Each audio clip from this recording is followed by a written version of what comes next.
Welcome to the Outer Realm with Michel Desmarquet and Amelia Pisano. Airing live on the United Public Radio Network, 105.3 FM in New Orleans.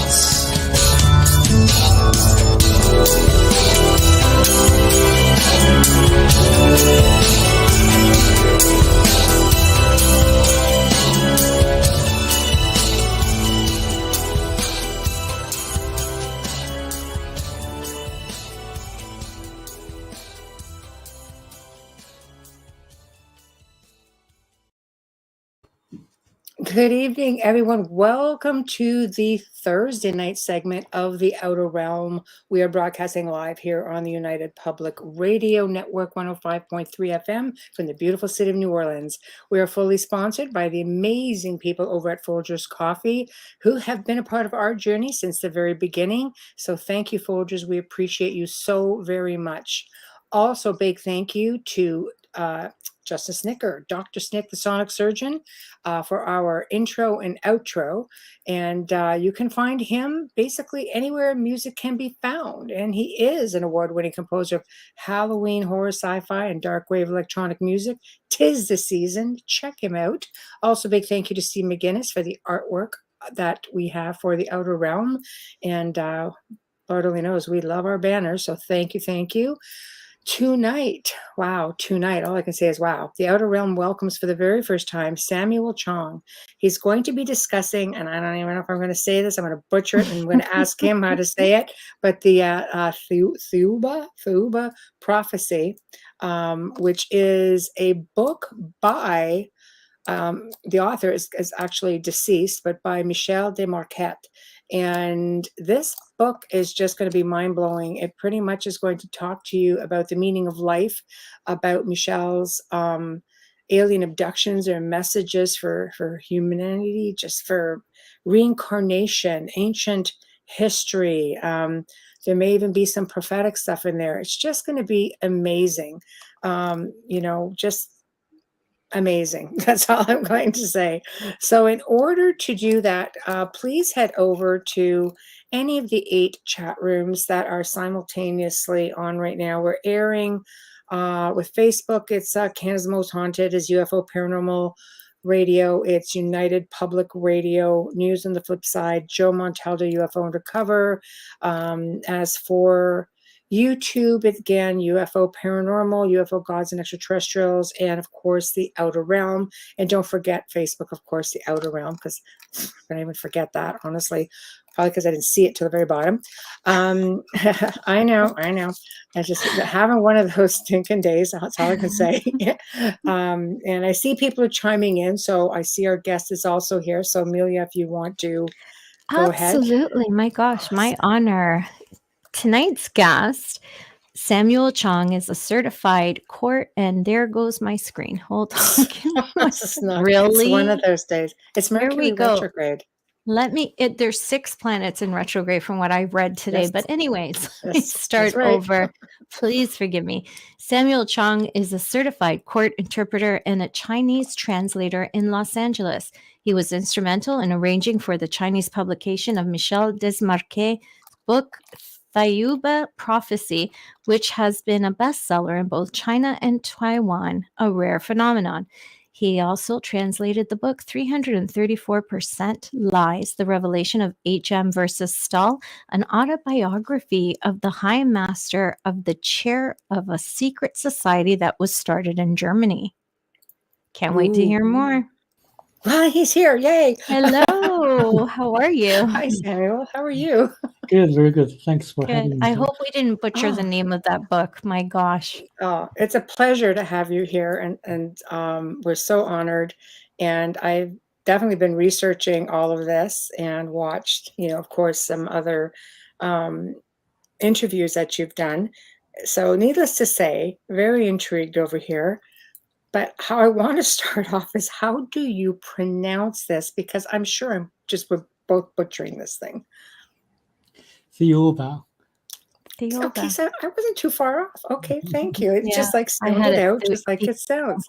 Yeah. My Okay. Italian background, it messes with me every time I have to pronounce something.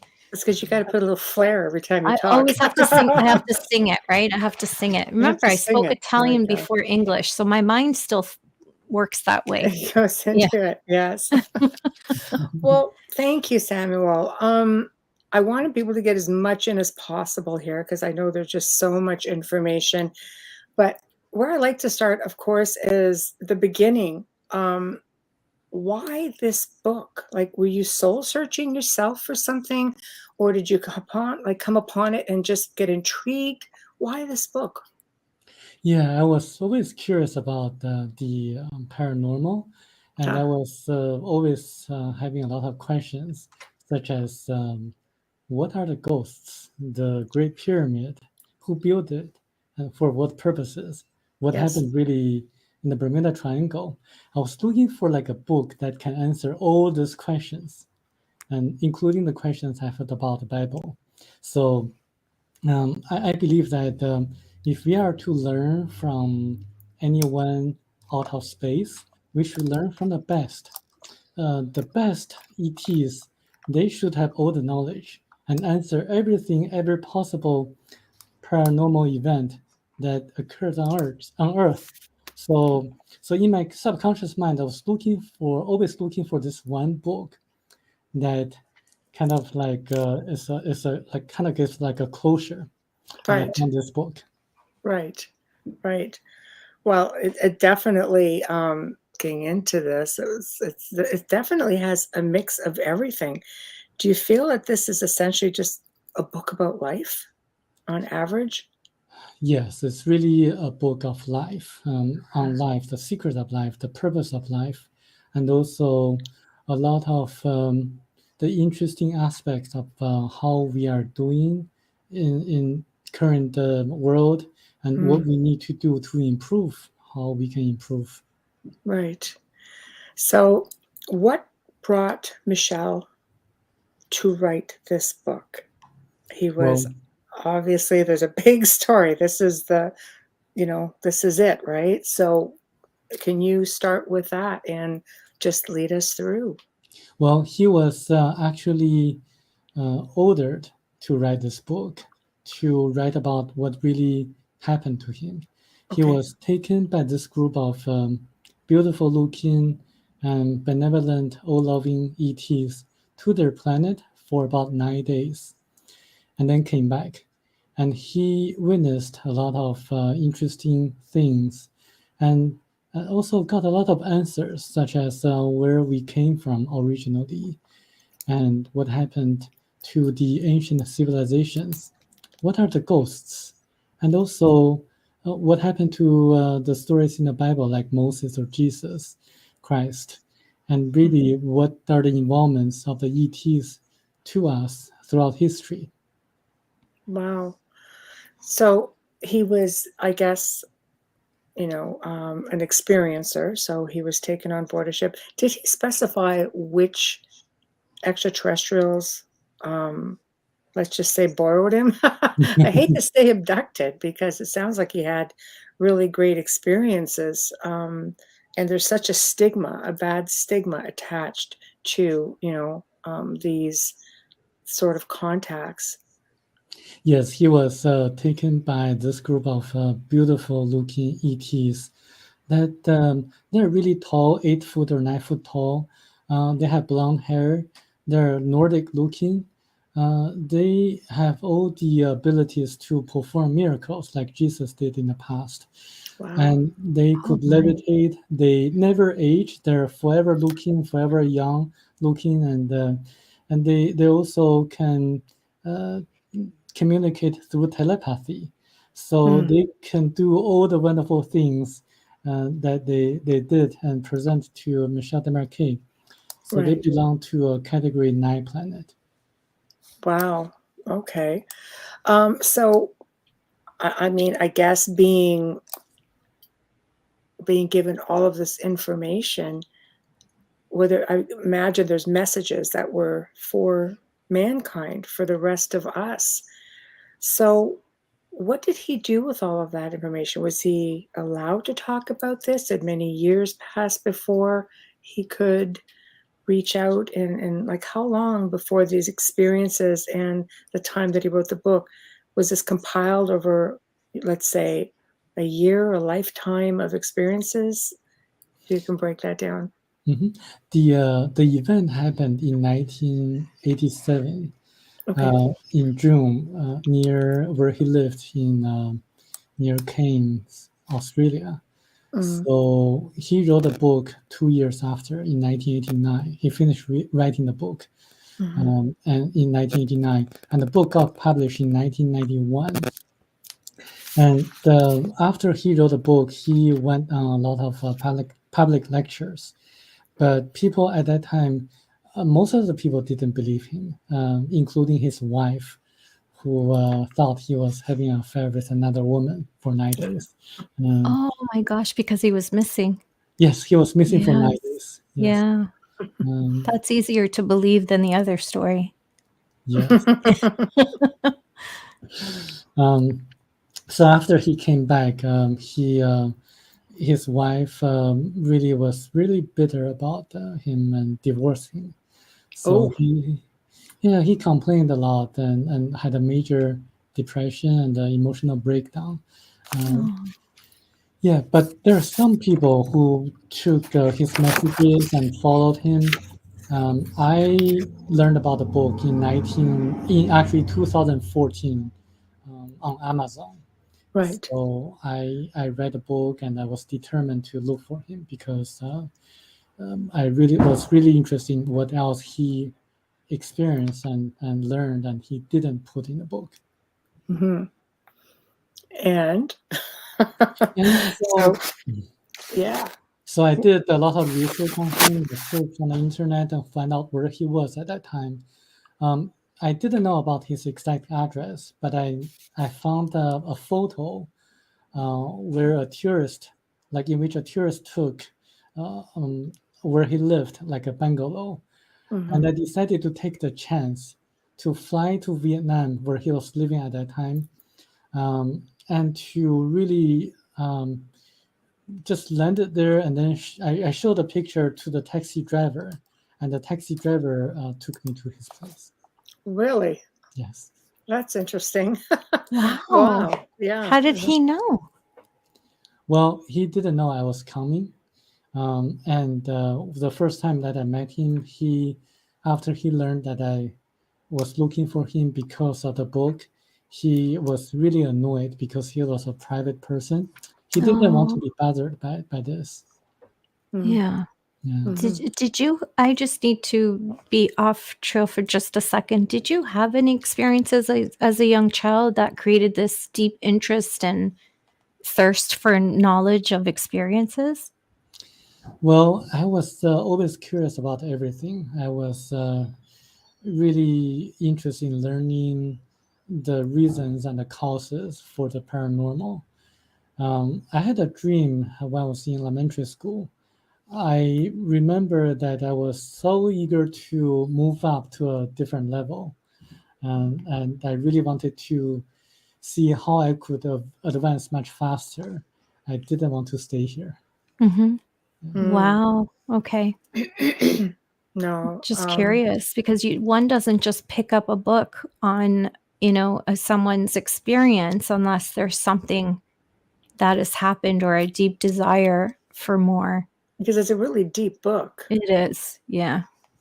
Yes, it contains a lot of specific verifiable details that people can actually research and look up Mhm. for more information. And I did a lot of research and found every single detail mentioned in the book.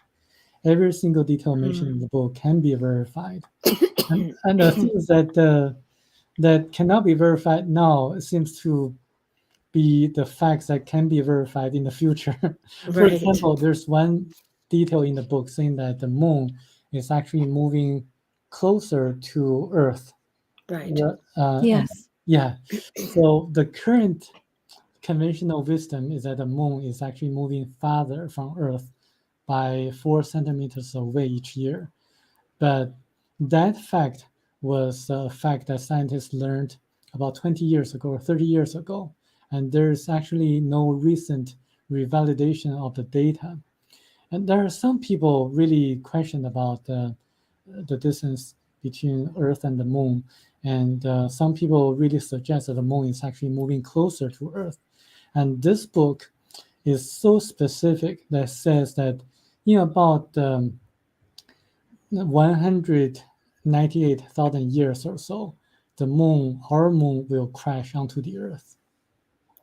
Oh, really? Yes. Is there any insight? Because there's a belief system that the moon is not even a celestial body, that it's actually a man-made base, I guess. It's actually true because this Oh, book, darn it. this book actually clarify by saying that the moon has a man-made base on the far side, on the back side. Wow. This book is so specific that says that about 300,000 years ago, there was a group of people from another planet trying to migrate to Earth, and they used the far side of the moon as a transfer station. So they actually built a human base, and then for them to stay over a little bit of time and then transfer themselves onto Earth. And they actually landed on the continent of Lemuria. Lemuria. Yes. Lemuria. So basically, there's ancient knowledge attached to this book. It speaks a little bit from what I heard you say about Atlantis, Lemuria, building of some of these like monuments that they had for the time, such as pyramids. Do you want to touch on that? Yes, indeed. Ancient civilizations always built pyramids once they believed that they were spiritually mature enough to handle the tool. They built a pyramid as a tool to accumulate the cosmic energy. So on the continent of Lemuria, and also later on in ancient Egypt, they built the Great Pyramids in order to communicate with people from other planets by using the energy accumulated from the universe. They also used the pyramid, as a tool, along with some metal alloys, to concentrate energy in the sky so that clouds can be formed and rain would come down. So they could actually control the weather using the pyramid as a tool. Interesting. Okay, here's the magic question. How were they built? Oh, great. I know. Well, you were too relaxed when you answered that. That was just too relaxed. So in ancient civilizations, they had great technologies such as anti-gravitational technologies. On the continent of Lemuria, they built the pyramid in their capital using anti-gravitational technologies and also using supersonic vibrational systems to cut the huge stones in a precise manner. And then they built it in a certain way that it can actually absorb cosmic energy. Similarly, the Great Pyramid in Egypt, according to this book, as told by the ETs, it was built actually 17,000 years ago by a learned person from Atlantis named Thoth, Thoth. During the 9-year period of time, he built the Great Pyramid of Egypt. And the pharaohs of ancient Egypt actually used the Great Pyramid in the correct way of communicating with people from other planets. Okay, interesting. And let's see, people will tell you nowadays, archaeologists, mainstream academics will say, no, that's not a thing. So they call us conspiracy theorists if we lean towards that theory. And did they explain, what happened to the ancient Atlanteans and the Lemurians? Because we know, obviously they've disappeared, and we know that the Lemurians at some point ended up over the other side of the Atlantic and, South America, built, it's believed, Easter Island, things of that nature. Yes, that's very the book actually mentions a lot about the details of what happened, give a lot of specific and interesting descriptions.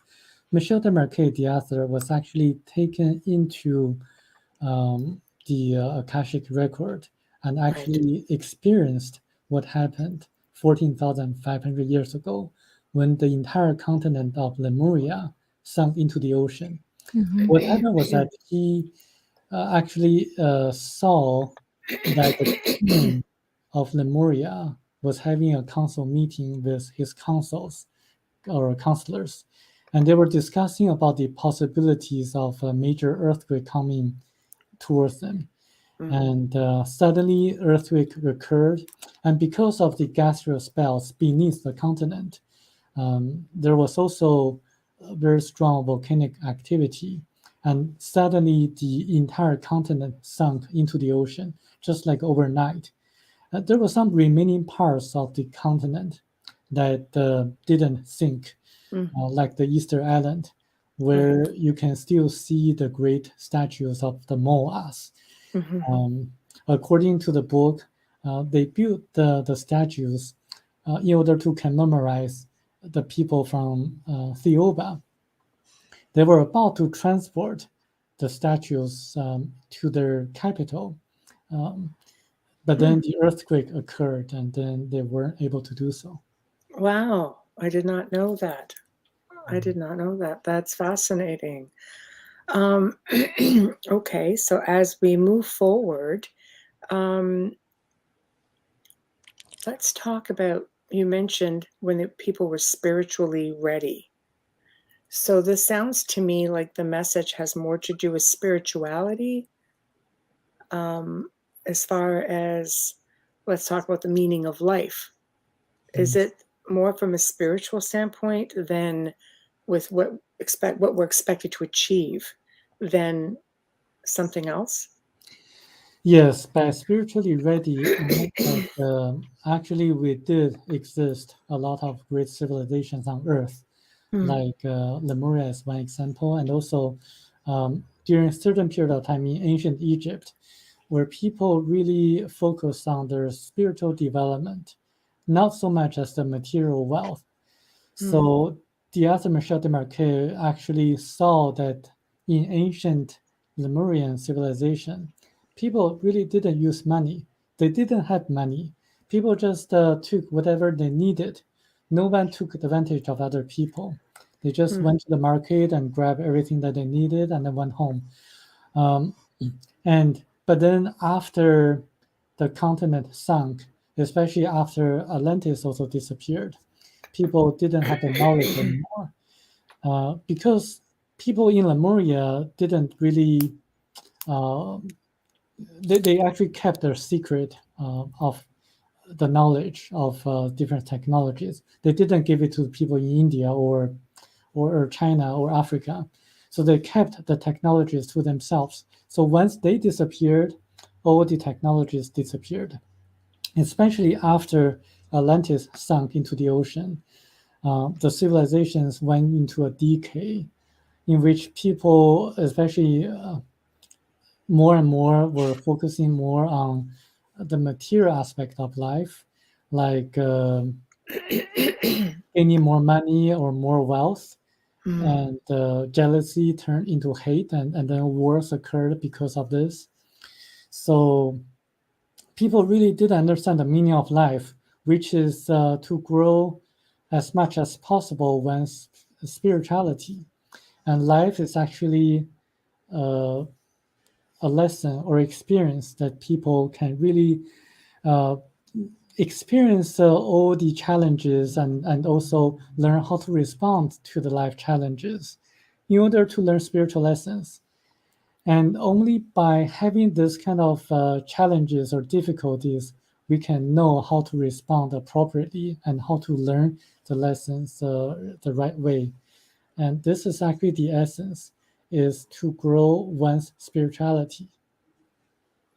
So basically, you lose your attachments because people have life of attachments. We attach as human beings to everything. We attach to people, we attach to places, we attach to things. So essentially, you're Money. saying it's hindering our evolution. Sorry, Amelia, go ahead. No, I said, and money. Yeah. Yeah. So that's the thing, right? I think we see this in modern day. I think we've seen this in our parents' generation, that when everybody's equal and in the same place, they all get along. But once somebody does well, it's human nature for some will cheer them on, but the majority, they're not so happy. So it creates a division. And I believe that's what happened as well. It's just like the story of Moses. I'm not trying to go to the Bible, but the way they changed, when they were walking in the desert. But I'm fascinated by the pyramids. I need to go back because I tried to get in before. I saw and read that the tops of the pyramids are never spoken of because that's where all the communication comes through. Is that true? Does he write about that in the book? Well, he wrote how the ancient people used the Great Pyramid. They sat in the middle of the pyramid, probably the king's chamber, and they did a lot of meditation. And he actually saw that like a bluish smoke went through that person onto the ceiling of that chamber and then up. And then it really had a lot of communication going on. Do we know if anyone still does that there? Well, they could do that in the past because the Great Pyramid was aligned correctly, the location and to the position. And nowadays, because of kind of the shifting of the Earth, the location is not as precisely as before. I wonder if something otherworldly created that little rift or wave. Makes you wonder, because the pyramids energy that were intended to be tombs, resting places, really, I've been to the pyramids, and I don't think it was ever a resting place in the Great Pyramid for the king. People also report having unbelievable spiritual experiences in there. Some people have even claimed that they've had a bit of a time slip in there and then shift right back. Yes, it is actually a very amazing structure. And a lot of scientists recently published papers on the Great Pyramid or the pyramid, saying that it can prove how the pyramid accumulates cosmic energy. And it's fascinating research. It is. My gosh. Well, it's still a topic of debate even today. While we're on the topic of Egypt, let's talk about the Sphinx. Oh. I know, it's another good one. So one thing Michel Desmarquet didn't put in the book was about the Sphinx. He says that there are 3 chambers beneath the Sphinx. And when we are ready, when the time is up, the chambers can be opened and everything will be revealed. I find this to be very similar to what Edgar Cayce said about the Sphinx. And also a Russian person who claimed that there is also something beneath the Sphinx. And Michel Desmarquet specifically mentioned that if we try to open the chambers of the Sphinx now, we will not be able to do so, even if we are to use explosives, because it's just we are not ready yet. Right, so it's a consciousness thing as well. So okay, well, I have a quick question, Amelia. What does he mean by Chris Bob asks? Hi, Chris. What is the chamber between the feet? Yeah, isn't there one that they have found? Between the feet, like physically? There's a chamber? Yes. The chamber's under it, yes. I didn't know that. So you see the Sphinx, underneath the Sphinx, from the feet towards the body. So it's like a long rectangular shape. And beneath that, there are 3 chambers, according to Michel Desmarquet. And I don't think the Egyptian government will allow anyone to do additional research or just open it up because it's very political. Is it something that is historically kept in records there that's open to the public, or is this a theory? There are some ancient records that indicate there's something beneath the Sphinx. Very interesting. It does make sense, though. Why wouldn't there be? They seem to really make great use of all space, and there was a purpose for every space. So I couldn't see there being a space and not a purpose. It just makes sense in so many ways. You can't deny that, right? I think to the Egyptians, everything had a purpose. To a lot of the ancient Yeah. civilizations, everything had a purpose. I don't think they built just to commemorate something. I think they No. built because it had functionality. Okay, so let's hop around a little bit. Bermuda Triangle. Oh, love it. Yeah, I done my homework. Yeah. Yeah. Yeah, Bermuda Triangle. What's the story with the Bermuda Triangle? It's actually a warp or like a portal to a parallel universe. That's Okay. what I think. That's what I think. I'm afraid to fly to Bermuda. It's one of the islands I haven't seen. And I'm so afraid because I'm like, I'm the person that would fall through that portal. It would be me. If anybody's going, it's going to be me. So they do. It's okay, Chris says a triangle portal then, Samuel. You agree with that? Or is it round? No, It's actually, Michel Desmarquet didn't really say the shape, but he actually went into a parallel universe before getting on their spaceship. Oh my So gosh. he actually experienced what it's like inside the parallel universe. Mhm. He saw just people wearing medieval clothes walking around. He also saw people like Stone Age people, like savages, who couldn't really communicate in modern languages. So people were trapped there, and time stops in a parallel universe. Mhm. And people there don't feel any pain, and they don't feel hunger or thirst. I find that to be very, very interesting because I don't know if you know a person named David Paulides. Yes. Yeah, Yes. who wrote a Yes. series of books on missing 411, Yes. documenting people who really missing or went dead in national parks in the U.S. When they found a corpse, they're far away that they couldn't have possibly walked that far in that short period of time. And some of the corpses he found were so kind of abnormal that he could see the bones. It's like they walked to their bones, like they didn't feel any pain at all. Wow. So they Wow. didn't feel any pain. And then Michel Desmarquet was told that people in the parallel universe don't feel any pain. So that matches. It does match.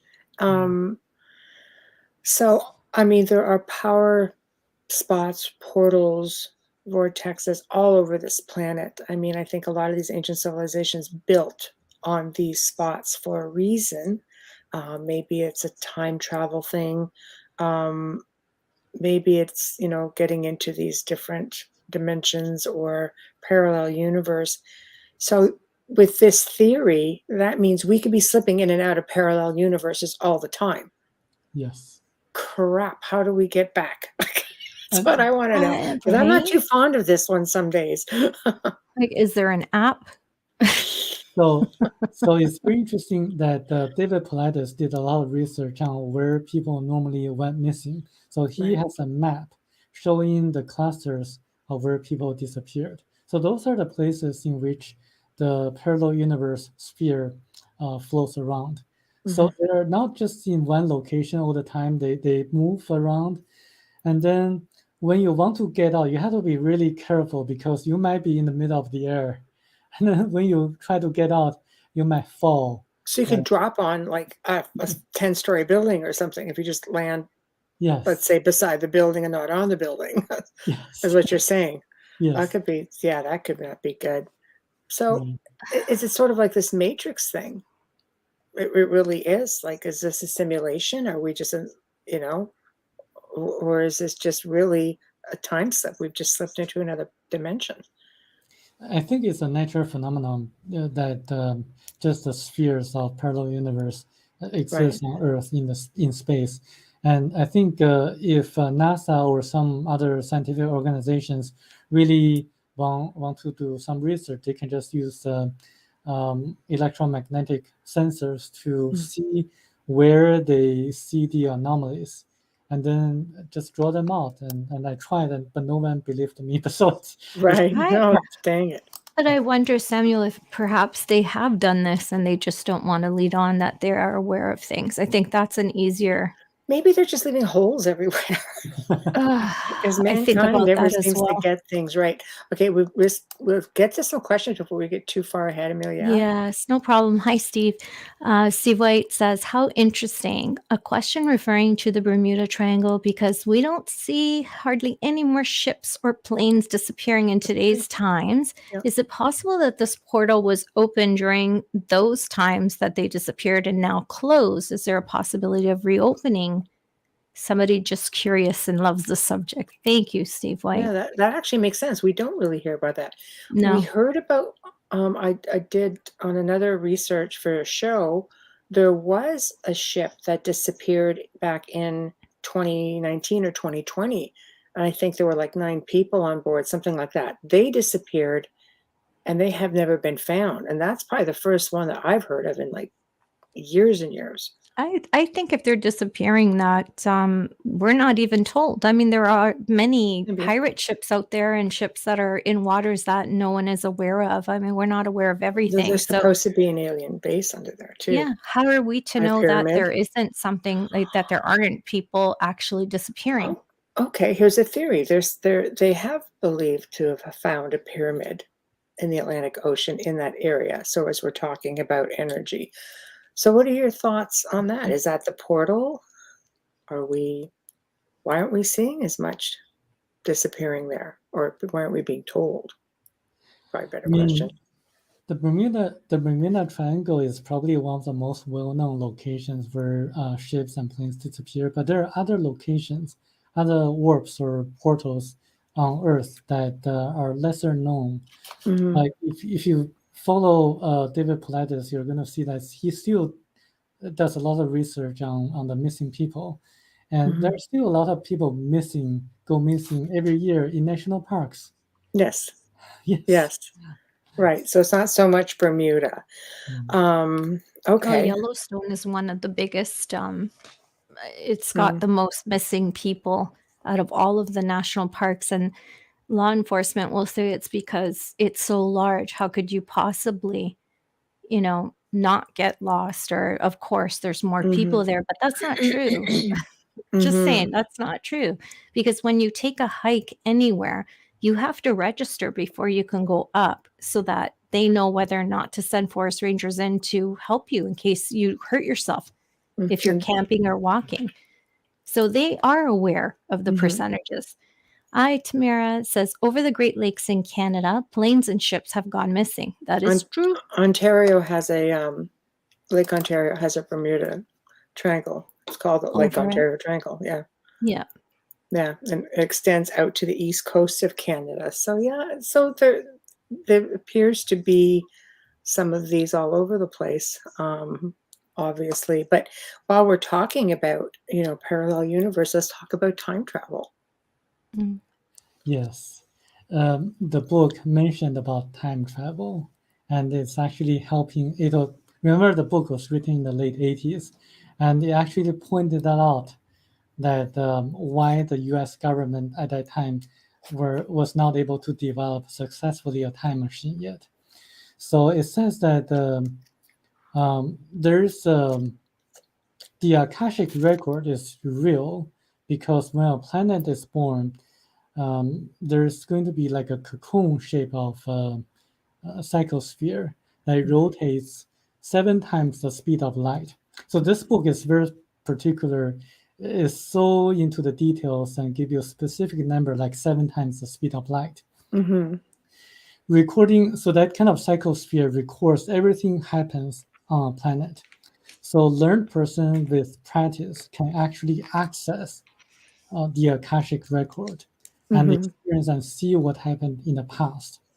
The future is a different story because even for the Thiaoubans from category 9 planet, the highest level of category, they can only predict what's going to happen in about 100 years or so. They cannot predict farther or more advanced than that. And the reason is that future is dependable on our actions, our decisions. So the futures can be changed, but the past is fixed. So that's why you can go back to the past. Interesting. Probably you can only see like what's generally about to happen in the future, and probably possibly going to happen in the future. So the book was telling the U.S. government that in order to successfully develop a time machine, they should focus on the vibrations, not so much as the wavelengths. So I didn't know what that meant, but it made me think about the Philadelphia experiment. That's right. They projected a frequency of 400 something megahertz. That's true. Well, Tesla was a part of that, and he always said the key to the universe is through vibration and frequency. Yes. But both. So you're saying that they've never got the vibration right. Right. Ah, that's really fascinating. So, anybody listening, get it right. Okay, so let's get back to the paranormal a little bit. You say the book talks about ghosts. So what are ghosts? What was he told ghosts were? So ghosts, according to him or the ET, they are actually made of electrons. So we have a physical body. We also have our astral body. Our astral body is made of electrons. So when a person dies, 81%, here you go again, very specific numbers. 81% of electrons go with your astral body to your higher self. The other 19% remains on Earth in nature until they're recycled by nature or reunited with your astral body. So that 19% of the electrons, because of static forces, resemble the person when the person was alive. I mean the shape of that person. And also because electrons also have memories, they remember 13 things that the person did or familiar with when the person was alive. Right. So they remember the things they hated or loved. Okay, that's interesting. So it's not like Joe. It's not like a dimensional bleed through. It's like our an producer actual calls thing. everything a dimensional. I know our bleed producer through, calls that's why. everything a dimensional bleed through. It's like what? So okay, so that's interesting. So let's touch on reincarnation then, life reviews, things like that. Yes, I think people familiar with the works of Dr. Raymond Moody, Dr. Ian Stevenson, Dr. Brian Weiss, and a lot of Dr. Michael Newton, they know that these doctors did a lot of research on reincarnation. And so the author, Michel Desmarquet, actually saw his previous 80 lives, his past 80 lives. He was like a beggar a few times, like a mining worker in Germany, like a hermit in living in mountains, like a goldsmith in Japan, and also a few times like just common people. But he was also once a queen of a large country on another planet. So he saw the different past lives he lived before, and reincarnation is real, and through the different lives he learned different life lessons, spiritual lessons. And this was his 81st life, and 81 is actually a magical number. It's mentioned a few times in the book, meaning that he is done with another great cycle. Yeah.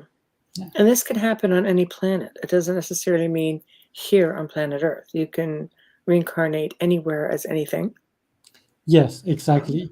Okay. And he was on different planets a few times, and each time, and he recommended Dr. Raymond Moody's book for a reason, is that he also believes that once a person dies, the person will reveal how he did or she did in the lifetime, and he would be able to feel how the other people felt when he did certain things onto the other people. Mm-hmm. And then he would also take the opposite role of being the person who received his actions, and to feel to experience how that was felt by the other person. Yeah. Right. And how does the life review work according to what Michel was told?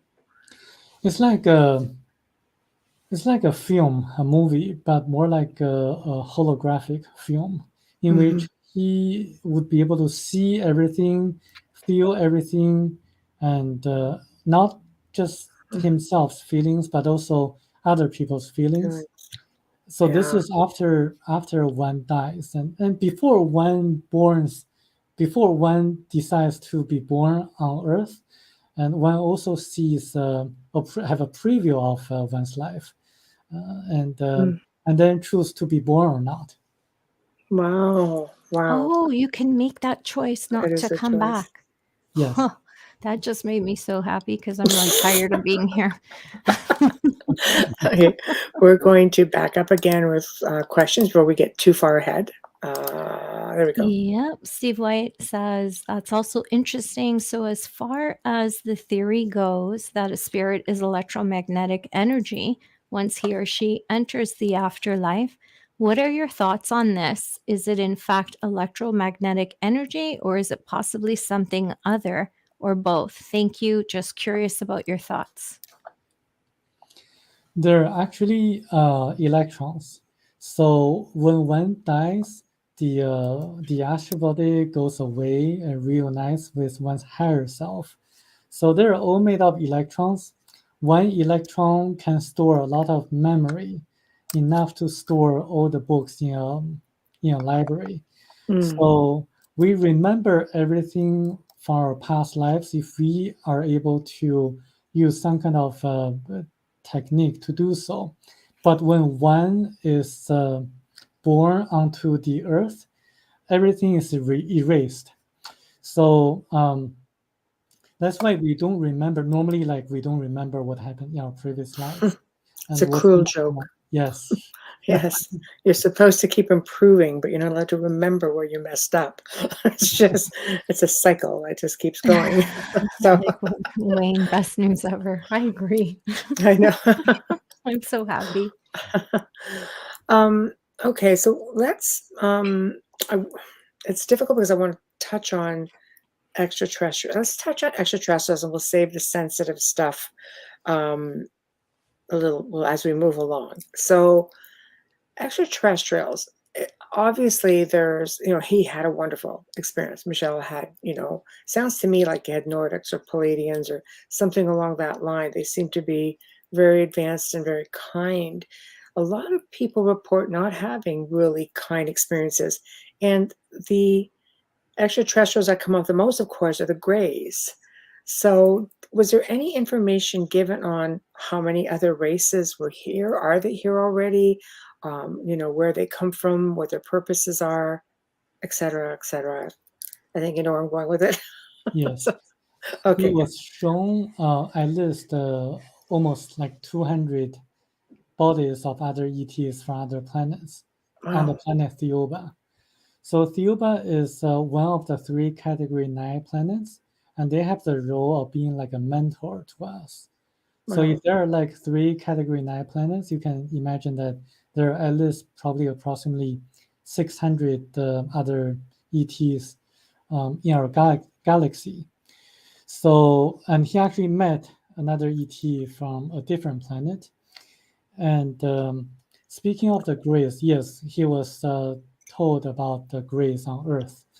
They did come here and implant certain devices on certain people, but not as many people as many people claimed. So Okay. as of 1995, when he received a telepathic message about the Greys, he was told that there were only about 150 people or so at that time that had implants by the Greys. They did the implants just to observe us, to see how we respond to our increasingly troublesome immune system. Since 1948, our immune system has been decreasing year after year, and the Greys have the same issue. So they're trying to learn from us how we respond to the same situation. Because the Greys, they're a dying species. They also come from a Category 1 planet. And so they're also from a planet of sorrows like us. So we're Category 1 as well. That really sucks. Oh my God, great. Okay. And I would interject one thing. I know that the U.S. government is collaborating with the Greys to gain their technologies. I would say if you want to learn something, learn from the master, learn from the best, learn from our ET, from a Category 9 planet, not from another Category 1 Category planet. 1. Right, right. So do you think that the government and militaries from around the world are emulating some of these, let's say, gray abductions by microchipping people and leading us to believe, by maybe messing with our memories, like we as humanity, to lead them to believe that they're being taken by grace to cover up what they're doing? I believe so. I believe so. Okay. There's evidence on it. I think remember that when Michel Desmarquet was taken onto their spaceship, Right. they disinfected him using yellow light and blue light, and also his astral body had to leave his physical body so that they could do the cleansing, the disinfection process more thoroughly. With blue light. So I think the government, they had the technology to imitate or simulate the similar, like this kind of horrifying experience, making people think that they were abducted by this gray aliens. I think the Greys are nice aliens. They don't harm us. If people feel this kind of fear or kind of damage done onto their physical body, I don't think those are done by ETs per By se. ETs, thank you. Thank you. Oh, Would I you think think that it's a possibility that it's military? I believe so. yeah, we're You of the fit in same mind. perfectly here. I know. We're of the same mind with that. So here's a question that came up earlier, because Virginia must have been figuring out what was coming. Yes. Hello, Virginia Earl. What do you know about cow mutilations? Do you believe they are connected to UFOs? Or military? I can read Michelle's mind. So. Yes, I know. Speaking of reading minds, yeah. They're connected to the military. For one thing, the ETs, if they want to get something, they can actually materialize everything they wanted. At least the Thiaoubans can do that. They really don't need anything from Earth. Not to mention about cows. They could materialize a lot of things that we cannot even imagine. They can actually make an adult human being within 24 hours. They can really make a human being. Why would they kill or mutilate the cows? When they're so gentle too, though, but they're gentle beings, right? Yes. Right. And speaking of the other, people may say, oh, maybe they're done by the other lower level ETs. I would say that according to universal law, the ETs are not to interfere or to really intervene with our lives in a negative way. So if they do so, we have mentors like the Thiaoubans.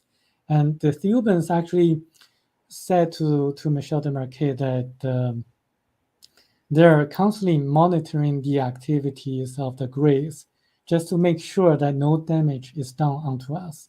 And if any other ETs are to do anything damaging to us, they would have intervened against them.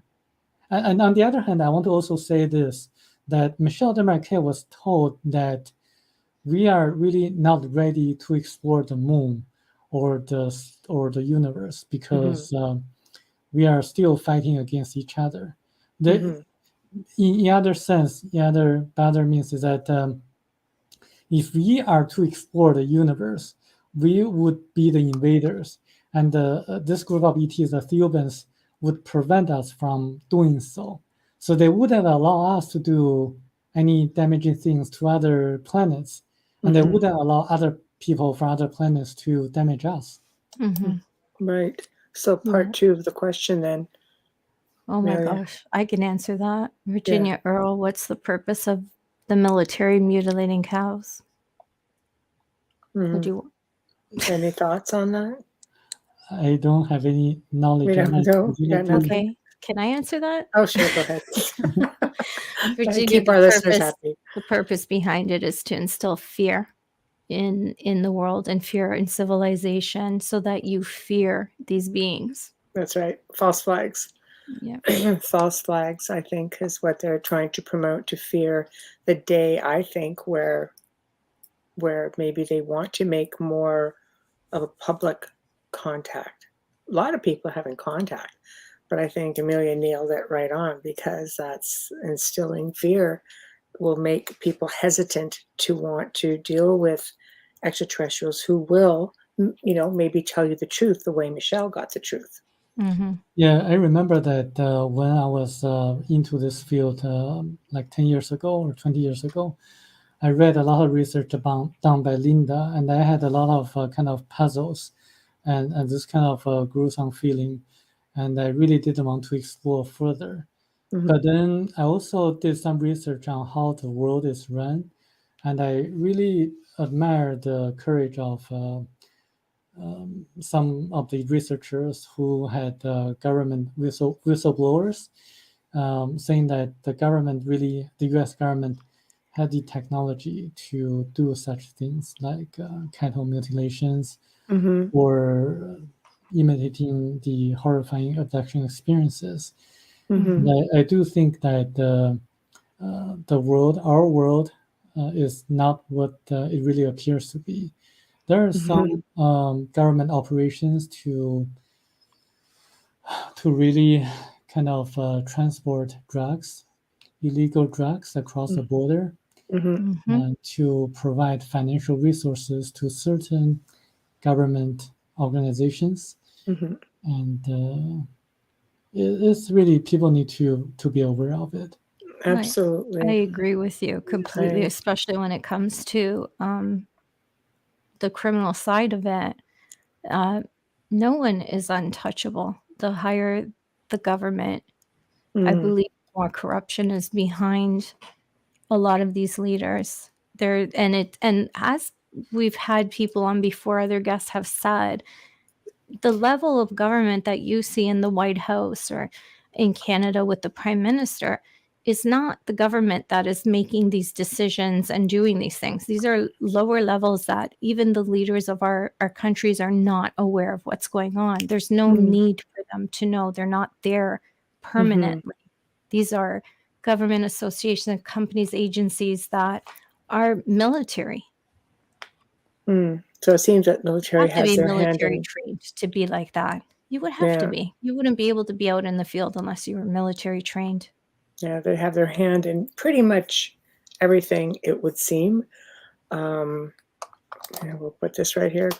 Has a Sorry, spin Wayne. off of that. No, it's Sorry, okay. Wayne. No, Wayne, he said I Oh, stole who his stole his comment. comment? Yeah. Yeah.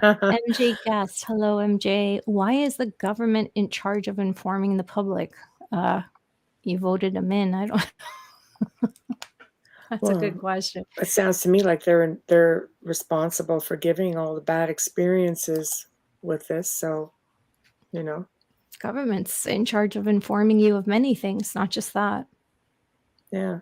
Yeah. Speaking of the media control, Yes. and it's really a major issue, especially in the last 2 years or so. A lot of the messages cannot really get out, even by licensed medical doctors in the United States. Mm-hmm. And on certain issues, they get censored too. So if they censor licensed medical doctors in the U.S., who else can Land they of the censor? free. Yeah. Yes. No, Exactly. exactly. If they can do it here, they can do it everywhere. Yeah. Okay, And Steve. it's funny because there was a time before 2 years ago. I don't want to say the word so we get No. ripped off, Mhm. pulled off of YouTube, but there was a time before all of this chaos where there was so much trust and Mhm. blind faith. And I believe that what has happened in the last couple of years is kind of a nice And it's got, I mean, and It's a I wake-up always, call. I always try to find the good in every experience, no matter how bad it is. I've always been that person that tries to find something good in it, that silver lining. And I believe that we're opening our eyes to An awakening. things. Yeah, somewhat. I believe a lot of people, a lot more that would have protested against us and said, no, you're crazy, are thinking, wow, this is really possible. Not so crazy. Not so crazy. So Steve White is asking, okay, while we're on this subject, what are your thoughts on the Men in Black, a government agency, extraterrestrial, or both? I think it's just my personal opinion. They're actually government agency collaborating with different kinds of ETs and coming out with Men in Black. They're real for sure. Yeah, because some of them look pretty obscure. Like they look really. Like I don't think they're so far off. I don't think they're so far off from the film in that sense. Not the comedic sense, but in the sense that they work together with them. I think they got that pretty dead on when they made that movie. Mm-hmm. You know, as Chinese myself, you know, I have the advantage of reading information originally in Chinese. And there's one information I'd like to share with you. I want to see how people. Please, thank you. Yeah, thank you. 2 years ago, it came out. Actually, it came out from a laboratory in China, and there are actually two parts of the laboratory. One was used for civilian use, and the other was used for military purposes. And actually, it came out from the military portion of the lab. So that's why a lot of the people were kept in the dark. So when some Indian scientists found out and published like a paper saying that there's some kind of strange inserts like into this kind of thing that's really strange, doesn't seem natural.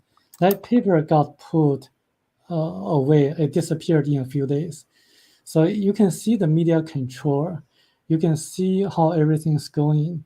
So being a Chinese myself, I tend to focus on the information from the whistleblowers from China. And I do believe that people should really look into it and to see if you should listen to the government or you should really have your own independent judgment. I agree. Yeah, I agree with you. It's a long one. It's a long, Virginia, yeah. So the government wants us to fear ETs instead, but by mutilating cows. Weird way to have us deflect our attention from the military.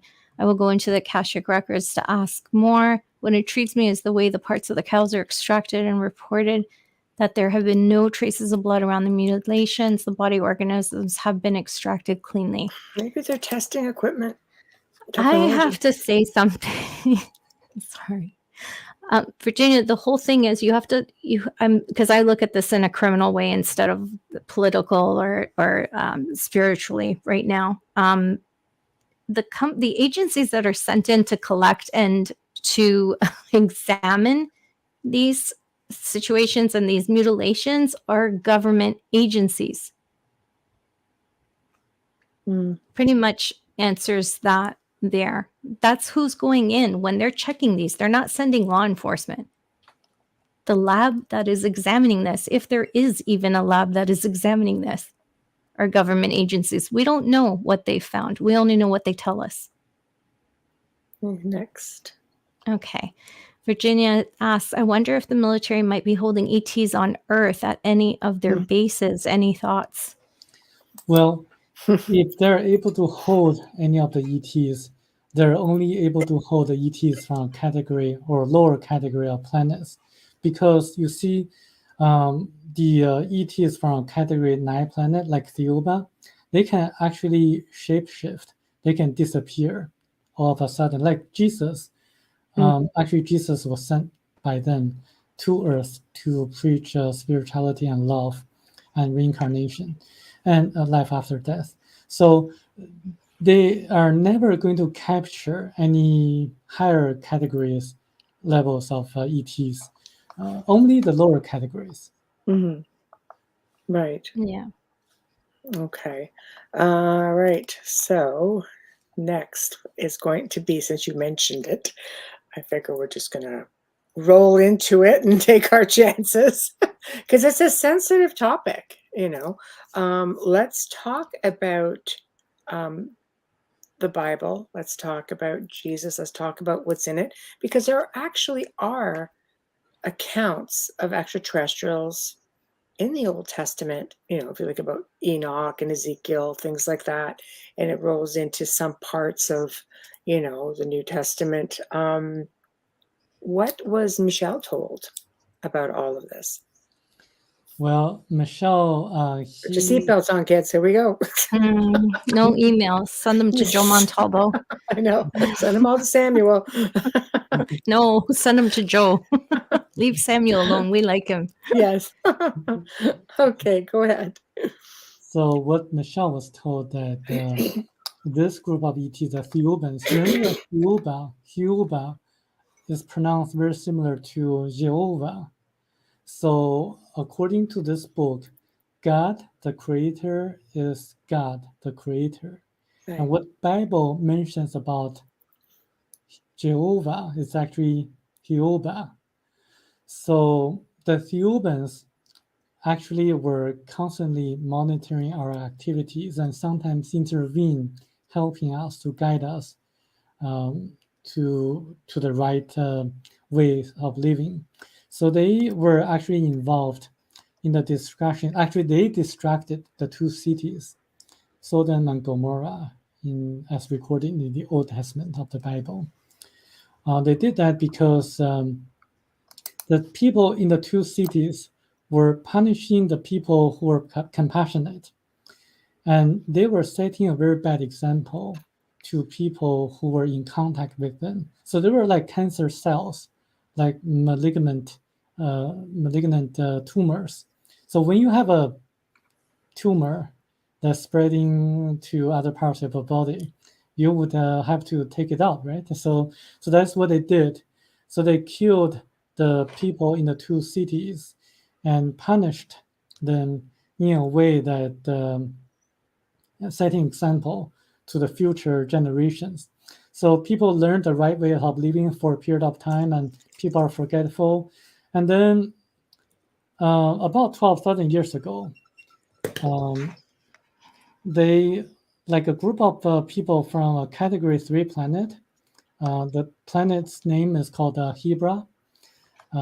They were trying to relocate to another Category 3 planet. But then there was some kind of crash on their spaceship, So they crashed onto Earth, and only 3 people survived. So that's the beginning of the Jewish people on Earth. Oh, so that Hebrew. Yes. Okay. They were highly spiritual, and they really were trying to survive on Earth, and then afterwards, because of their discipline, their super intelligence, and other people on Earth were so jealous of them, and because of their small number, so the Egyptians made slaves of them. And then when the Thiaoubans, so they were monitoring everything that happened, so they decided to choose to help the Jewish people. So they had Moses come to Earth. Actually, Moses was born like an Egyptian according to the book, not a Hebrew. So he led the Hebrews out of Egypt. So the Ethiopians parted the sea, actually the Sea of Reeds, not the Red Sea. And then led Moses, who led the Hebrews out of Egypt, and then wandered about 3.5 years to Mount Sinai, that location. So here the stories of the Old Testament goes. So that's what happened in the Old Testament. And then when they were speaking to Moses, they mentioned about the Messiah. So since then, the Jewish people were hoping of a Messiah coming to rescue them. Actually, when the Ethiopians spoke of the Messiah, they were speaking of Moses. So Moses already was the Messiah, but people didn't know about it. They only heard like a portion of their conversation. So they were still hoping like another Messiah coming to earth to rescue them. Okay. So after a few thousand years, when the Jewish people were kind of ruled by the Romans and things went down, moral decay, and the Ethiopians decided to help the people on earth again to behave more spiritually. They decided to choose the Jewish people for a reason, because they were originally from category 3 planet. They were originally more spiritual, and they were originally very disciplined. So they wanted to create this kind of phenomena, like someone fulfilling the prophecy of the Old Testament. So they inserted embryo into Virgin Mary's uterus. So someone amazing, someone fulfilling the prophecy was born from Virgin Mary. But because Jesus was born from Virgin Mary by the form of an embryo, he had to go through what some people call the river of oblivion, forgetting everything that happened in his past lives, also forgetting all his abilities to perform the miracles. So although he was highly spiritual, he was highly intelligent, very smart, he couldn't perform miracles. He went to India, so that's why some people say Jesus went to India. He went to China and then died in Japan. So that's why there's the tomb of Jesus Christ in Shingo Village, Japan. So people can look it up. Shingo Village, Japan, Jesus Christ tomb. And this is some place that they can go and actually see. Yes. So it's not like they're looking for something, someplace, digging and not finding it, or well, they assume it's in the Holy Land, but you're saying it is not. Right. And Wow. Japanese people in general, they're very honest. They document everything very diligently, and they wouldn't disciplined. they wouldn't make up like a tomb of Jesus Christ for no reason. I mean, they exactly. Yeah. There's no reason for them to do that. Right. So that's the Jesus who couldn't perform miracles. So that's why when you read the Bible, you don't see any records of Jesus performing miracles before the age of 30, before he preached. No, you don't. Not even in the story of the young Messiah, you don't either. No, that's true. So then did they give Moses the 10 Commandments? Was that something that was a part of it? They did give the 10 Commandments to Moses. Yes. Okay. Here's a comment. So yeah, I'm in trouble. I know it's very controversial. Yeah, no, I'm just so surprised. So here is a comment here, because he's disputing what you are saying. Amelia, can you get this? Yeah. I can't pronounce your name, so I'm just going to say Najila, your last name. I'm sorry. So this way I don't Hashta Najila. Sorry. Well, Moses was born of a Hebrew woman of the tribe of Benjamin. He was raised by the Pharaoh's daughter. He was not an Egyptian by birth. Yeah, apparently, right. This is according to the Bible, according to the scriptures of the Bible. But according to this book, it says that there are some kind of mistakes by the scribes who transcribed the Bible, because the Bible, the Old Testament, was written like a long time ago, and this book is very specific and particular about certain facts. It insists the author Michel Desmarquet to write everything that he was told and not to change anything. So Michel Desmarquet abide to their instructions to the letter, and if he were to cater to conventional wisdom, he would have written, "Oh, Moses was born out of a Hebrew woman." He wouldn't dare to challenge the conventional wisdom. that he Mhm. did. Right. Well, we know that a lot of stuff was lost in translation. Many religious theologians have already found errors in translation. Um, I mean, it happens, and that's why there's people who are still trying to find the errors. You mentioned one, right away, the Red Sea and then the Sea of Reeds. There's been a lot to do with that as well, Mhm. with discrepancies and there's a lot of people that lean to both sides of that. So feel free to continue, please. So back to Jesus Christ. So because the little baby Jesus born out of Virgin Mary couldn't perform miracles, and they really needed someone to perform miracles so that his preachings, his messages were paid attention by the people at that time. Because people in the past, as well as people in modern days, they wouldn't believe anything you say unless you're proven that you're different, you're the Son of God, and they wouldn't really care about what you like a common person would say versus someone with extraordinary. So they Right. really had to have this kind of person who could show the ability to perform miracles so that he could be believed by the people at that time. So what they did is that they made like a body of Jesus Christ that looked exactly like the Jesus who went to Japan. And then they had one of them going inside of the body of Jesus and becoming Christ. So he remembered everything, remembered how to perform miracles. He remembered his purpose on earth, what's going to happen to him, and what his mission was.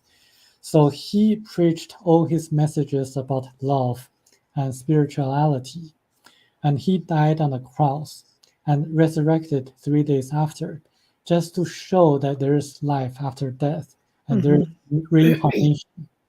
But somehow the concept of reincarnation got removed by the church councils, Mm. the Catholic Church.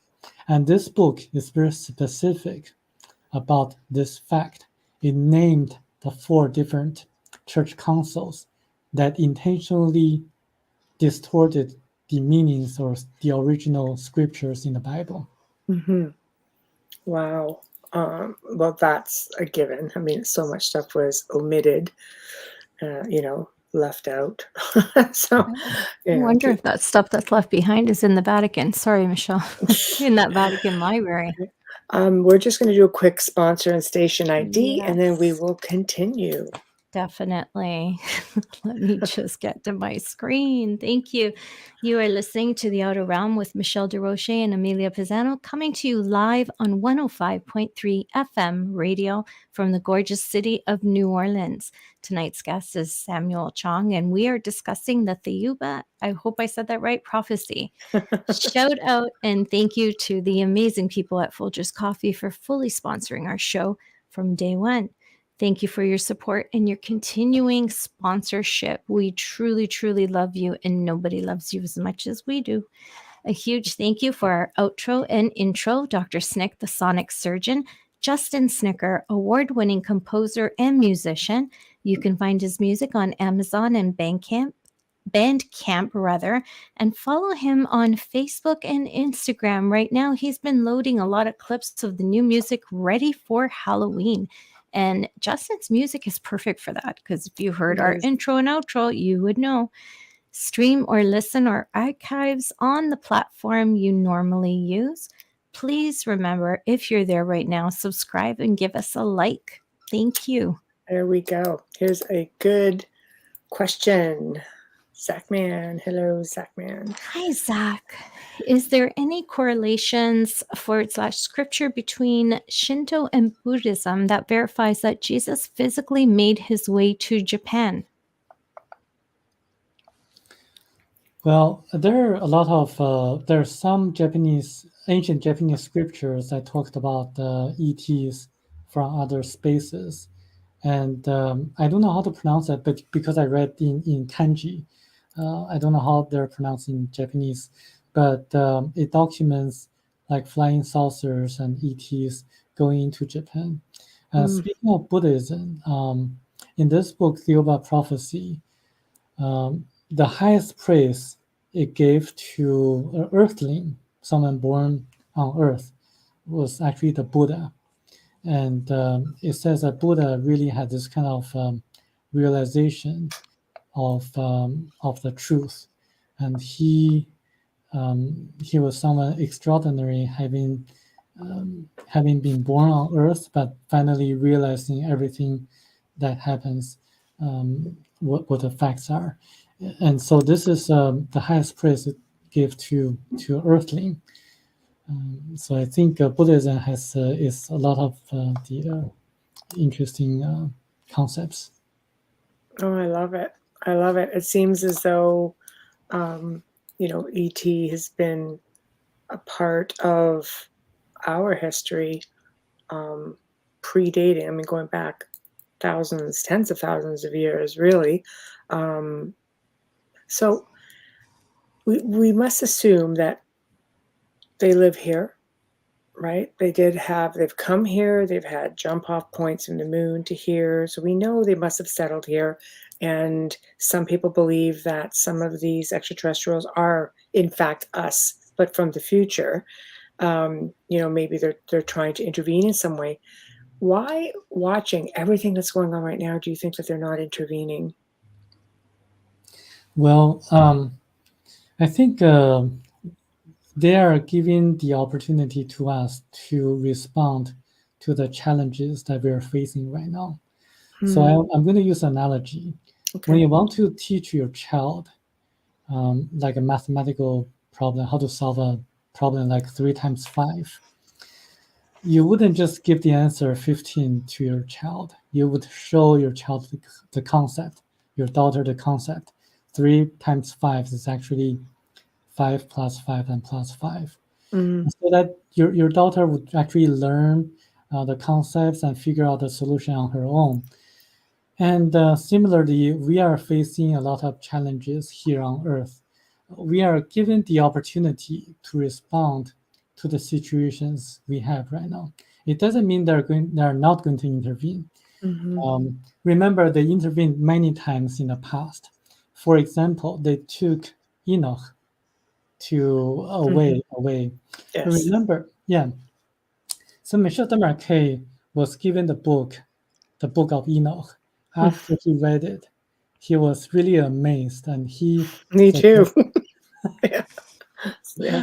he suggested everyone to read it because it's very similar to what he experienced. The descriptions in the book of Enoch are very similar to what he saw and heard and experienced. And I want to bring your attention what happened to Enoch. He was instructed to write a book. A few decades later, his great-grandson Noah, was instructed to build an ark. What happened? So I'm giving you a hint. There we go. It doesn't mean that now. No, it's true. No, it's true though. But history has a way of repeating itself. Yes.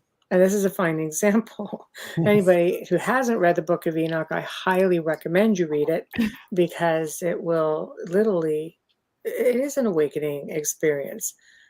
People don't realize how much of this stuff is in the scriptures and how much of this goes back even to the Gnostic texts, which predates, like tons of this religion, Christianity for sure, but it's all in there. If you just have your open mind and when you recognize it when you're reading it, some of it's like, as they say, hidden in plain sight. But so they did intervene in a way by telling, Enoch, but eventually it went to Noah to build the ark, and then you have this big, catastrophe, this world flood. Do you think that this book is here to warn us again of something that's coming? Exactly. And if so, what are we supposed to prepare for? Should we build another ark? Like what's not a metaphor, but Exactly. I see, although the book is titled Thiaoouba Prophecy, this book is actually a book of warnings, another warning to us to mend our ways. to follow the path of spirituality. And it actually gives a solution. And the solution lies in the book, the description of what happened on another planet, in which the planet, one of the countries on the planet, was ruled by a dictatorship under authoritarian regime. There were 4 people who preached love and spirituality, and they used a protest using non-violent resistance. So they just sat outside of the palace of that country and using their feeble voices and preached about the importance of people loving each other, and also the same messages preached by Jesus Christ. And then, being an authoritarian regime, they asked them to leave, and they didn't leave. They persisted, and they killed the 4 people using guns. And then after the 4 people died, 6 months later, the population of the country realized how important it was to form a concerted action so that everyone can be united and to preach and to act against the government. So a strike was formed. Everyone acted together using non-violent protests. They didn't have any violence. They didn't really cause any troubles. And just everything was shut down. The police joined the strike, the doctors, and also everyone joined the strike. So the country was in a meltdown. And then the regime backed down, and they decided to listen to the people. So that's how the entire country changed, by a concerted action of the people from a grassroots level. So the reason Michel met this ET, telling him what happened to the country on their planet, was actually a way of telling us we can really act together if we have the same conscious mind. When we have a strike in a non-violent way, we lose little. But the people, the special interest groups, they lose big. So it's going to be effective. They're afraid of us. They're afraid of the people, the governments, and the special interest groups. And this is actually the idea that's been promoted or issued in the other book that I translated from German into English, the 334 Lies, that supposedly to be written by the highest chair of the secret society that started in Germany. It says that even though the higher levels of their people, they have different levels. The highest levels, the people there, they have supernatural abilities. They can levitate, they can use astrology to predict what's going to happen in the future. And they have all these mind control abilities, but they're afraid of the people. If people get together, form like a group, and then have this kind of united conscious mind, they cannot defend themselves. They cannot really do anything against it. So it's the power of the people that they're afraid of. Exactly. I think it's an awakening that needs to take place. I think just going through, for example, Michel, when he's trying to tell his account, writing the book, people don't believe him. I think people need to see things. And basically, we need something physical. They need to see something to lead them. They just can't take your word for it.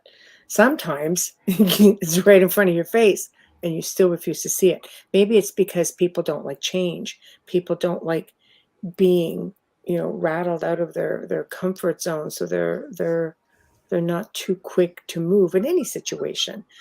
in any situation. Virginia's asking, Emilia, Thank you. What's the name of the secret society in Germany? if you can say. It's very interesting because the book never mentions about the name of that secret society, but I did some research. There are some strange languages in each chapter of the book, and I Googled by typing in those kind of strange languages or sentences. I found the same languages appearing on the websites of the Illuminati. If you check it out, Illuminati was founded in Germany. So there you go. Oh, it could be a whole other show. There we go. Yeah. Okay. Najila says Ukraine went through such a change in 2014, a united conscious, mind, as you say. Yeah, I agree. I think it happens in spurts. Here's a comment by Wayne. Yes, Enoch was visited by E.T. I can't quote it, but it was something like Enoch walked with the angel, his feet firmly upon the ground, and the angel showed him the kingdom of heaven in the palm of his hand. I need coffee, Folgers. Yeah.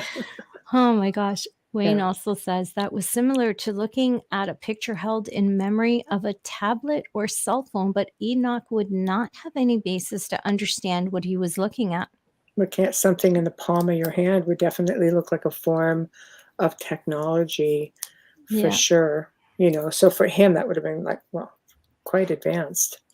If you really look at the book of Enoch and also what the Bible mentions about Enoch, he was actually physically taken by God or Thiaoouba or Jehovah. And speaking of this book again, I want to emphasize that there are specific verifiable details that people can look up.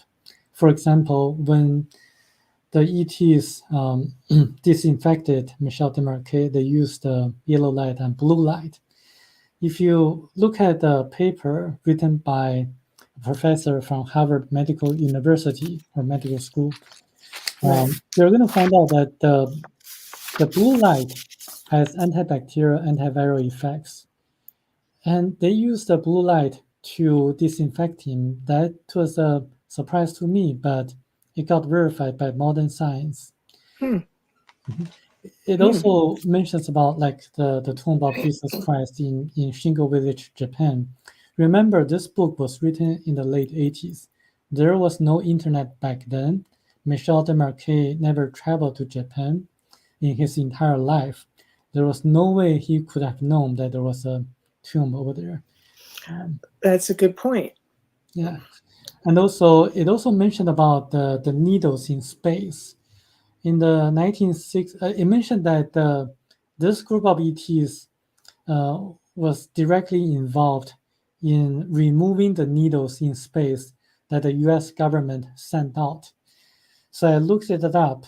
In the 1960s, twice, the US government, the NASA, sent out like 300 millions of copper needles into space, hoping to improve the telecommunication systems at that time. And then they disappeared. So this matches what it says in the book. The ETs did this because they believed that it was going to cause a lot of damage to the people on Earth. That's why they removed the needles. So this kind of little details can be verified. So this book is unlike any other book. Are there any other details that I'm sure there's all kinds that we didn't cover, but feel free to enlighten us on a few more as we do have some time. Yes, it talks about the hydrogen engine. Written in the 1980s, late 80s, it says that the hydrogen engines were already invented by scientists on Earth, but because of the special interest groups, the petroleum companies, they got surprised. And the Ethiopians are asking us to take care of the environment by using hydrogen engines that run on water. So I did some research. There is an American guy named the engineer called Stanley Meyer. He actually invented a car that ran on water in the 70s. Right. And I bet you it disappeared. I think he So it did. disappeared. Didn't he disappear? Yeah, he got Yeah. He was the one that disappeared. Yeah. He brought that to the attention of the government when he was seeking patents and things like that, and then he went missing. That's right. Yeah. Yeah. So I So know did his car, but he never came back. His family never saw him again. he was poisoned. Yeah. And I know how he did it. So you know there are different vibrations that cause resonance effect.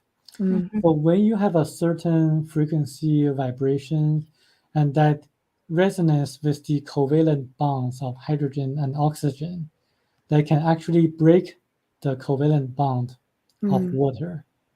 So that you can actually, after hydrogen and oxygen separate, you can actually use the hydrogen as a source of energy. So that's what he did. He actually had this kind of device sending out a specific frequency that broke the covalent bond of water. But he made a mistake because he tried to seek profit. So he tried to patent it. Actually, a lot of people made the same mistakes because a lot of other people after him invented the same thing, but it never got commercialized because they were always thinking, oh, I got this great revolutionary technology. I'm going to apply for a patent, so I'm going to profit from it. Mhm. They don't realize that there are people monitoring all the patents. Once they try to file the patents, they're going to go after you, and the patent will never be issued because it involves the national security, quote unquote, national security. So whenever a patent has a technology that concerns with national security concerns, they don't approve it. They don't issue it. No. So what they need to do, I'm telling you the solution, is that they have to have an altruistic mind to really broadcast this kind of technology when they're actually making it worldwide immediately, and not to seek for self-benefit. They can actually benefit later, but in the very beginning, they have to spread the technology as widely as possible and to have as many manufacturers to actually make it as possible. And by this way, they are not able to suppress it anymore if a lot of manufacturers know how to do it. Yeah, I completely with you on that. There's so much I could say. I'm just trying to just not get us into any trouble. So, big picture, their final, what they really stress, their final, I guess, is it prophecy for us, things to come? What do we need to be the most concerned about? What should we be working towards? Like, aside from spirituality, what should we be bracing ourselves for? Are we getting into another war? Have they given any information on that? End times? Yes. So this book superficially touches a lot of topics. It's asking us to do additional research on the topics mentioned in the book. And I did some research, but my research is far from enough. And being a Chinese myself, I know the Chinese Communist Party, the government, did a lot of terrible things to the Chinese people and to the people in the world. And I'm asking you, everyone, to really seek for truth or knowledge, material and spiritual knowledge, by looking at alternative media sources and that are suppressed by the mainstream media. Specifically, look for information revealed by Chinese whistleblowers. They're suppressed by not just the Chinese media, but also American media. I tried to send some websites to my friend on Facebook. I couldn't send it out. So just do your own research, investigation. Focus on this one specific Chinese whistleblower that resides in New York. Miles, focus on him, and also just to learn that life doesn't end here. We have reincarnation. Life is a learning process. We learn by responding correctly and appropriately to life challenges. As a Chinese myself, I know there are going to be financial crisis coming up. It's going to affect every one of us. Be prepared. When you have life difficulties, life challenges, if you want to get a solution, you can connect yourself to your soul or your higher self by meditation, by having a meditation, or by having a good night of sleep. If the solution is good for your spiritual growth, it will be provided to you, and you're going to know what to do. There's no need to go through an agent, like a pastor, to connect to God, the source or creator. Because when God created us, it inserted a very tiny portion of itself to each one of us. So we are connected with God. There's no need for a third person to be intermediary agent. So just meditate or have a good night of sleep. And should we be open to extraterrestrials trying to reach out? We shouldn't fear that. We should open it and see, accept it, because it's bound to happen, right? It's bound to happen. It's happening to people all over the world. Should we lose that fear? Yes, I think we should lose the fear, because I believe if the ETs can come to us, they have passed the level of having the intention to invade us. They wouldn't take advantage of us.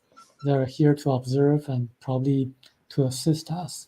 Right. I agree. Okay, I'm going to put this out there. Answer if you want to answer. I don't. That's a big one.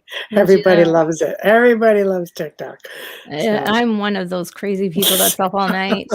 Is TikTok owned by the CCP? It is. Almost all the companies from China, they're owned by the CCP, the Chinese Communist Party. And I can tell you, they collect your information. That's the truth. They even control, for a certain extent, Twitter. But as does Facebook and Meta. Social media is a collector of information. Yeah. I think. The website, the internet, period. The internet is as well. You go on a website to shop, it collects your information, because then you're on Facebook and all of a sudden that department store or wherever you were buying online, all of a sudden is advertising on your Facebook timeline. I can think something in my head and all of a sudden the link is on Facebook for me too. I think what it is with TikTok though is that you have a younger generation who are very free with their information. The more creators. so. Yeah. Creators' information is taken. If you're watching, it's not the same because you're not connected. But if you are a creator, you have to sign into an account with them to create. And that's where they take everything, including a credit card. So if your kid is on TikTok, you should take a look at that. Dun, dun, dun. So as a certified court interpreter, I can tell from my personal experience, almost all the companies owned by have a connection with China, they're controlled by the Chinese government. Wow. There we go. Well, thank you for that. Okay, we'll get one more question. Going back. Virginia. Yes. $1 million question. Can you guess what percentage of the content of the Bible diverts from the original scripture? I would focus on the red letter words in the New Testament. Meaning that what Jesus spoke, that's actually the key messages in the Bible that people should focus on, not the other portions, because some of the other portions are actually either mistranslated intentionally or unintentionally. So I would follow the teachings of Jesus Christ. You have to keep in mind that those scrolls were looked at how many hundreds of years later when they wrote the Bible, and they were fragile and they were broken. They were piecing words together. You think about that paper, the papyrus is so delicate. And High Plato says 80%. There we go. So, well, he's clergy, so we're at that part of the show where it's time for you to promote yourself. How can people find you? Tell us what you've got coming up next. I think we might have to do another show, but with on your secret society books, we'll have to talk about that Definitely. just to see if we're going to get us in any trouble or not. We're Yeah. FM too. We have to behave. So, but please. Yeah. So for that other book, I have to mention to you that it's not for everyone because it's very graphic. It Yeah. contains a lot of violence, torture, and also sexual graphic Yes. descriptions. So it's not Yes. for everyone. Only the ones who are ready, are meant to read that book. Hmm. But speaking of me, I'm going to be writing my own book in the future, Excellent. in about a few months or so. Right. And people can find me by searching Samuel Chong, or by going onto my website chinasona.org/Thiaoouba, as spelled here Thiaoouba, with a capital letter T. And they can find a lot of information about me and the book Thiaoouba Prophecy. Hmm. I just ordered the book. Well, thank you so much for joining us, and I will send you off an email once we're all off air and we're off the soundboard. And I always like to share how many people are actually listening in this evening, and people often go, Yes, thank you so much. yes. Thank you. Yeah, so thank you again so much for joining us, and I will be in touch and we will talk about that other book. Great. Thank you. Bye-bye. Thank you, Okay. sir. Have a good evening. Thank you, Samuel. Wow, that was a phenomenal show. Oh my gosh, that was just so highly informative. And I bet you a lot of people here are sitting here thinking, I so did not expect that. What? I know. What? That was a big wow factor. I literally ordered the book while he Yeah. was speaking. All right. Oh my Yeah. gosh. Yeah, so here we go. Thank you, thank you, thank you. Thank you, Plato.